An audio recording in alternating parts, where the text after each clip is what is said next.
குழந்தைகளே, இன்னைக்கு நாம் ஒரு ஜப்பான் நாட்டு கதை பார்க்க போகிறோம். கதையோட பேர் கித்தாராவின் சாகசங்கள். சரியா? முன்னாடி ஒரு காலத்தில் ஜப்பானில் ஒரு விறகு வெட்டி இருந்தார். அவரும் அவரோட மனைவியும் நகரத்தில் இருந்தாங்க. அவர் ஒரு பெரிய போர் வீரராக இருந்தார். அப்போ அவருக்கு நிறைய எதிரிகள் அதிகமானதுனால ஊரை விட்டு காட்டுப்பகுதியில் வாழ ஆரம்பித்தார், மலைப்பகுதியில். அப்படி அவங்க 2 பேரும் மகிழ்ச்சியாக வாழ்ந்துட்டு இருக்கும்போது அவங்களுக்கு ஒரு பையன் பிறந்தான். அப்போது அவர் மரம் வெட்ட காட்டுக்கு போனார். வெட்டிட்டு வந்துட்டு இருக்கும்போது அவர் வீட்டுக்குள்ளேருந்து ஒரு கரடி ஓடுறத பார்த்தாரு. அந்த கரடி கையில் அவரோட குழந்தைய இறுக்கமாக பிடிச்சிருந்துச்சு. உடனே கரடி குழந்தைய தூக்கிட்டு போகுதுன்னு அதை பின்னாடியே கோடாரி அரிவாள்லாம் எடுத்துகிட்டு விரட்டினார். அவர் கூடவே அந்த மலையடிவார கிராம மக்கள் எல்லாருமே சேர்ந்து விரட்டினாங்க. ஆனால் அந்த கரடி ரொம்ப வேகமாக ஓடிச்சு. அந்த குழந்தைய கீழே போடாமல் பத்திரமா கையில் வச்சுட்டு ரொம்ப தூரம் ஓடி மலையில் பள்ளத்தாக்கில் இறங்கி திரும்ப மேலே ஏறி அந்த பக்கம் போயிடுச்சு. இவங்களால அந்த கரடியை துரத்தவே முடியல. அந்த கரடி அதோட குகைக்கு போச்சு. அங்கே அந்த கரடியோட மனைவி கரடி இருந்துச்சு. அதை அழுதுட்டு இருந்துச்சு. ஏன்னா அவங்களுக்கு அப்போ தான் ஒரு குட்டி கரடி பிறந்து இறந்து போயிருந்துச்சு. உடனே இந்த கரடி போய் அந்த இன்னொரு கரடிகிட்ட சொல்லிச்சு, இந்த பார்த்தியா, உனக்காக நான் இன்னொரு குழந்தை கொண்டு வந்திருக்கேன், நம்ம இந்த குழந்தைய வளர்க்கலாம் அப்படின்னு சொல்லிச்சு. உடனே அந்த குழந்தைய அவங்க வளர்க்க ஆரம்பித்தாங்க. அந்த கரடி இருக்குல்ல, குழந்தைய தூக்கிட்டு வந்த கரடி, அதுதான் அந்த காட்டோட ராஜாவும் ராணியும். அந்த மனுஷ குழந்தைக்கு கித்தாரா அவன் பேர். சரியா? கித்தாராவை நல்லா வளர்த்தாங்க. கரடி பால் கொடுத்து வளர்த்துச்சு. அப்பா கரடி அதுக்கு எல்லா சண்டை பயிற்சியெல்லாம் சொல்லி கொடுத்துச்சு.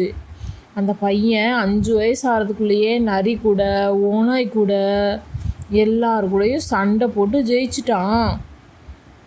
அப்போ ஒரு நாள் ஓனாய் கூட்டத்தோட தலைவன் கரடிக்கு வயசாயிடுச்சு. அப்பா கரடிக்கு உடம்பு சரியில்லாமல் போயிடுச்சு. இனிமேல் நான் தான் காட்டுக்கு ராஜான்னு சொல்லிச்சு ஓனாய். உடனே இந்த மாதிரி ஒரு கெட்டவன் இந்த காட்டுக்கு ராஜாவாக முடியாது அப்படின்னு சொல்லிச்சு கரடி அப்பா. உடனே அப்போ எங்கூட மோதிப்பார் அப்படின்னு சொல்லிச்சு. உடனே கரடி, இந்த வரண்டா உன்ட்ட சண்டை போடுறதுக்கு அப்படின்னு சொல்லிச்சா. அப்போ கித்தாரா, அப்பா வேணாம், உங்களுக்கு உடம்பு சரியில்லை அப்படின்னு சொல்லி சொன்னான். ஐயோ, இந்த ஓனாயை விட்டுனா இது இந்த காட்டுக்கு ராஜா வராயின்னு சொல்லுது, நீ இரு அப்படின்னு சொல்லிட்டு கரடி அப்பா போய் ஓனாய் கூட சண்டை போட்டுச்சு. டிஷும் டிஷும் டிஷும் டிஷும் டிஷும் சண்டை போட்டு கரடி அப்பா ஜெயிச்சிருச்சு. அப்போ அந்த ஓனாயோட நண்பர்கள் உறவினர்கள்லாம் இருப்பாங்களா, மற்ற ஓனாய், அது எல்லாம் கரடி மேலே கரடியை அமுக்க ஆரம்பிச்சிருச்சு. கரடியால் நிறைய ஓனாய்களோட சண்டை போட முடியல. இப்போ கித்தாரோ வேகமாக ஏய், சூழ்ச்சி செய்கிறீங்களாடா கெட்டவங்களா அப்படின்னு சொல்லிட்டு எல்லா ஓனாயும் போட்டு அடிக்க ஆரம்பிச்சிட்டான். உடனே ஓனாய்களோட தலைவன் ஆளாக ஓடிடுச்சு. எல்லா ஓனாய்களும் ஓடிடுச்சு. உடனே கரடி அப்பா எழுந்திரிச்சு, என்னோட உயிரை காப்பாற்றிட்ட, இனிமேல் நீ தான் இந்த காட்டோட ராஜா அப்படின்னு சொல்லிட்டாரு.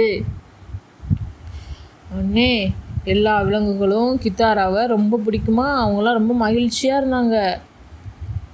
இப்போது இந்த பக்கம் அந்த கித்தாராவை ஒரு வீட்டிலேருந்து தூக்கிட்டு வந்தாங்களா மலையடி வாரத்தில், அவங்க ரொம்ப நாள் தேடினாங்க. கித்தாரா எங்கேயாவது கிடைப்பானான்னு சுற்றி தேடினாங்க. அவங்களுக்கு அவங்க குழந்தை கிடைக்கவே இல்லை. சரி, அவன் காணாமல் போயிட்டான் போலன்னு அவங்க விட்டுட்டாங்க. அப்புறம் பார்த்தா அவங்களுக்கு ஒரு பெண் குழந்தை பிறந்துச்சு. அவள் பேர்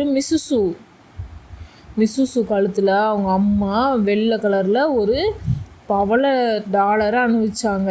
இங்கே பாரு மிசுசு, நல்லா கேட்டுக்கோ, உன் கழுத்தில் வெள்ளை கலரில் ஒரு டாலர் இருக்கா, இதே மாதிரி உங்கள் அண்ணனுக்கு ஒன்று போட்டு விட்டேன், அது இதே மாதிரி தான் இருக்கும், ஆனால் சிவப்பு கலரில் இருக்கும் அப்படின்னு சொன்னாங்க. என்னது அண்ணனா, அவங்கள நான் இப்போவே பார்க்கணும் அப்படின்னு சொன்னால் மிஸ்ஸு. ஏன் அண்ணனை கரடி தூக்கிட்டு போயிடுச்சு, அவன் இருக்கானா இல்லையா எங்கே இருக்கானே தெரியாது, அவனை நீ பார்த்தன்னா கண்டிப்பாக வீட்டுக்கு கூப்பிட்டு வரணும் அப்படின்னு சொன்னாங்க அவங்க அம்மா. உடனே எங்கள் அண்ணனை நான் எப்படியாவது தேடி கண்டுபிடிப்பேன் அப்படின்னு சொன்னால் மிஸ்ஸு. காட்டில் விலங்குகள்லாம் ஒத்துமையாக வாழ்ந்துட்டு இருந்துச்சா, எல்லாத்துக்கும் தலைவனாக இருந்தான். யார்? நம்ம கித்தாரா. அவன் எல்லா விலங்குகளும் அவன் சொல்கிறதபடி கேட்டுச்சு. ஒரு நாள் இந்த நம்ம பாப்பா இருக்கால மிஸ்ஸு, அவள் காட்டுக்கு விறகு எடுக்க போனான். அப்போ போகிறப்போ நல்ல விறகே கிடைக்கலன்னு இன்னும் கொஞ்சம் காட்டோட நடுப்பகுதிக்கு வந்துட்டா. அங்கே பார்த்தா கித்தாராவும் குரங்கும் விளையாடிட்டு இருந்தாங்க. கித்தாராவை பார்த்தோன்னா, ஹை அண்ணா அண்ணா, என் அண்ணா அப்படின்னு சொல்லி கூப்பிட்டா. உடனே இந்த அவன் இப்போ தான் முதல்ல மனுஷங்களையே பார்க்குறான். ஒரு மனுஷக்குட்டி பேசுகிறத கேட்குறான். இப்போ யார் அப்படின்னு சொல்லி கேட்குறப்போ குரங்கு சொல்லிச்சு, அவள் ஒரு வேளை உன்னோட தங்கச்சியாக இருக்கலாம், உன்ன மாதிரியே இருக்கா அப்படின்னு சொல்லிச்சு. அப்போ பார்த்து அந்த மிஸ்ஸுவை வந்து ஓநாய்கள் தூக்கிட்டு போயிடுச்சு. உடனே கித்தாரோ விரட்டினா ஓநாய்களை, அந்த பிள்ளையை இறக்கி விடுங்கடா பாவம் சின்ன குழந்த அப்படின்னு சொல்லிட்டு. ஆனால் ஓநாய் ஓடிச்சு. அதை பிடிக்கிறதுக்காக கித்தாராவும் குரங்கும் ஓடினாங்களா. குரங்கு ஆற்றுல தவறி விழுந்து ஆற்று தண்ணியில் அடிச்சுட்டு போக ஆரம்பிச்சிருச்சு. கித்தாராவுக்கு என்ன செய்கிறதுனே தெரியல. குரங்கை காப்பாற்றவா இல்லாட்டி அந்த பொண்ணை காப்பாற்றவா? அவன் நினச்சான், இந்த குரங்கு தான் நம்மளோட நண்பன், முதல்ல நம்மளோட நண்பனை காப்பாற்றணும் அப்படின்னு சொல்லிட்டு ஆற்றுல குதித்து நீந்தி போய் அந்த குரங்கை காப்பாற்றிட்டான். அப்போ இவங்க 2 பேரும் வந்து பார்த்தோன்னா மிஸ்ஸு எங்கே போனான்னே தெரியல. ஆனால் அவள் கழுத்தில் போட்டிருந்த டாலர் மட்டும் இருந்துச்சு.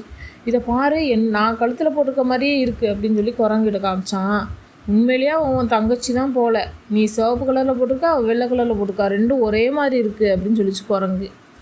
அப்புறம் 2 பேரும் தேடிட்டு இருக்கும்போது கிடைக்கவே இல்லையா. உடனே கழுகை கூப்பிட்டு அந்த குட்டி பொண்ணு எங்கே இருக்குன்னு பார்த்துட்டு வா அப்படின்னு சொல்லி அனுப்புனான்.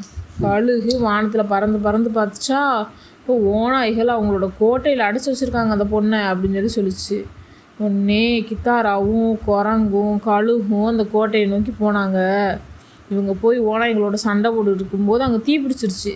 உடனே கித்தாரோ இந்த ஓநாய்களையும் சேர்த்து காப்பாற்றணுன்னு ஓநாய் தலைவன்கிட்ட போய் நம்ம எல்லாரும் போய் ஆற்றுல இறங்கி நம்ம உடத்தெல்லாம் ஈரம்பாக்கிட்டு வந்து இந்த புல்லில் பிறண்டோன்னா அந்த நம்ம உடம்புல இருக்க ஈரத்துக்கு இந்த நெருப்பு அணைஞ்சிரும் அப்படின்னு சொன்னான். உடனே எல்லா விலங்குகளும் ஒன்று போல் போய் ஆற்றுல குதிச்சு வந்து புல்லில் பறந்துட்டு இருந்தாங்க.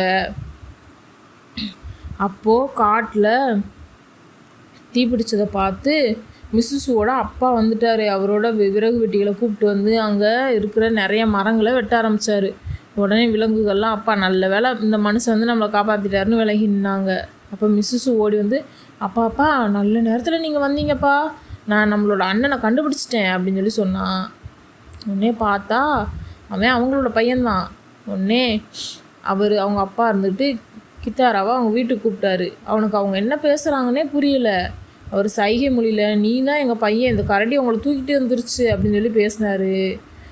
மிஸ்ஸு கித்தாராவுக்கு மனுஷங்களோட மொழியை சொல்லி கொடுத்தா. அதுக்கப்புறம் நினைக்கிறப்பெல்லாம் கித்தாராவும் மிஸ்ஸுவும் காட்டுக்கு வந்து விலங்குகளோடு விளையாண்டாங்க. அந்த கித்தாராவோட நண்பர் விலங்குகள் இருக்குல்ல, குரங்கு, நரி, கழுதை, குட்டிப்புலி எல்லாமே இவங்க கொண்டு வர்ற உணவுக்காகவும் அரிசி கேக்குக்காகவும் காத்திருக்க ஆரம்பிச்சிருச்சு. அடிக்கடி கித்தாராவும் மிஸ்ஸுவும்